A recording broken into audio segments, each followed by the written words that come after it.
ID by Phil Emery. I have lost my card. That is my first coherent thought.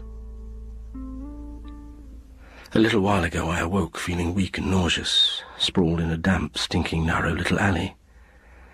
I lay gathering my strength until I felt able to haul myself off the ground with the aid of a drain pipe coming down one of the walls. Pulling myself up, the nausea increased and I had to fight it down, clinging to the pipe. I leant my back against the wall and fumbled through my pockets. Then came the thought, surging horribly up through my floundering mind. I have lost my card. I can remember nothing before waking. I don't know who I am, not even my name. My clothing consists of training shoes, jeans, a shirt, and a raincoat. All my pockets are empty except one. I fish out a crumpled street map of a city with a jag of paper protruding from its pages. I take this out and read it. It's an address. My address. And a name, though not mine. A female name. A friend. Lover. Relative. I stagger out of the alley into the street. It's morning. There are many people and a busy road. I'm in the center of the city. Noting the street name and leafing through the map, I find the address on the paper is miles away. But I must go. I must find the woman. She must know who I am. Perhaps she can even help me find my card. Across the road, I recognize the symbol for an underground train station. A means of transport, a way to reach the address. I run towards it. There is a screeching sound, and I realize I've run straight into the road. I turn, and there's the front of a car stopping inches away from me. Horns blare, and there are angry shouts. Nausea threatens to rise again. I thrust myself unsteadily across the road and slump, panting against the threshold leading into the underground. My breath comes back. I push away from the threshold and walk into the station, but then stop again, standing and staring. It's no use. The people form lines, queuing at several turnstiles. They slip their cards into slots on the turnstiles, pluck them out again, and pass through, heading for the train platform. But I can't pass through.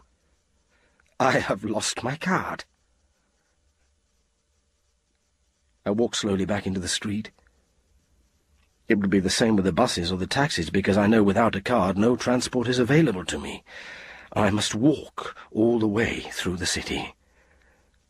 It will take the whole day. I notice for the first time a cold wind, and buttoning my raincoat, I begin my journey. I move through busy streets, past large stores, office blocks, hotels, cinemas.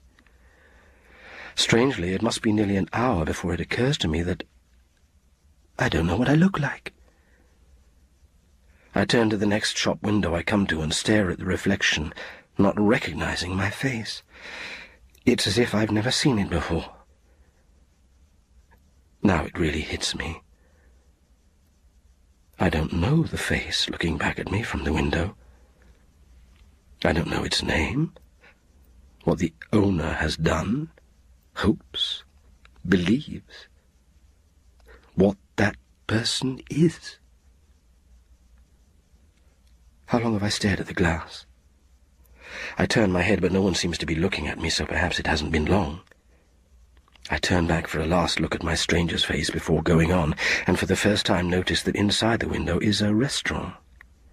Am I hungry? No. I'm hungry for memories, for the past, not food. Besides, the nausea is still there. I couldn't keep anything down. I couldn't buy anything. I have no card. I walk on. Gradually, the footpaths become even busier, congested with people. From this, I guess it's near the midday rush hour. I ask someone the time.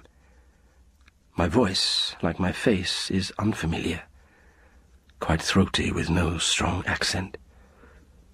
It's 12:20. I come to a square. At the centre is a small garden with grass, flowers, and benches where a few people in coats sit eating lunch or reading. I sit on a bench, pull out the street map and study it. My progress has been good, but there's still so very far to go. I flop back on the seat. These people around me in the square all have cards. Could I steal one? Use it to get a train or taxi to the address on the paper? No. I could never do anything so terrible to someone. An impulse. Should I perhaps go back to the alley where I awoke this morning and search it for my own card? Then if I found it, everything would be all right. I would know who I am. No. I looked all around. The card wasn't there. My only hope is the address and name on the piece of paper. I get up and walk on.